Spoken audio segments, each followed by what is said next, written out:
అగ్రజుడు అంటే కుంభకర్ణుడు. కుంభకర్ణుడికి పుత్రుడు ఉంటాడు. అతని పేరు భీమాసుర. భీమ అసురుడు.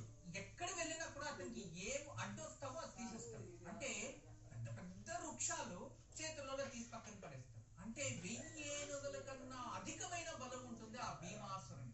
ఇక దేవలోకాన్ని ఇలా చూస్తూ ఉన్నాడు. ఎప్పుడొచ్చి దేవలోకాన్ని ఇక ఎత్తుకొని వెళ్ళిపోతాడు భయంతో దేవాను దేవతలందరూ కూడా శివుణ్ణి ఆరాధిస్తారు, పూజిస్తారు. పరమేశ్వర మమ్మల్ని రక్షించు, నువ్వు తప్పితే మాకు ఇంకా లేదు, దయచేసి ఇంటి నుంచి మమ్మల్ని కాపాడు అంటే ఆ సమయంలో ఆవిర్భవించిన జ్యోతిర్లింగమే భీమాశంకరుడు.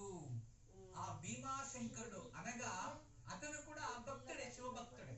అందువలన ఆవిర్భవించి అతనికి అక్కడ మోక్షాన్ని ఇచ్చి భీమాశంకర అని స్థిరంగా పేరు ఉండిపోయేలా అతనికి వరాన్ని ఇచ్చి, ఎవరైతే భీమాశంకరుని గురించి తెలుసుకుంటారో, భీమాశంకర జ్ఞానాన్ని పొందుతారో, భీమాశంకర క్షేత్రాన్ని దర్శనం చేసుకుంటారో, వాళ్ళకి సమస్త విధమైన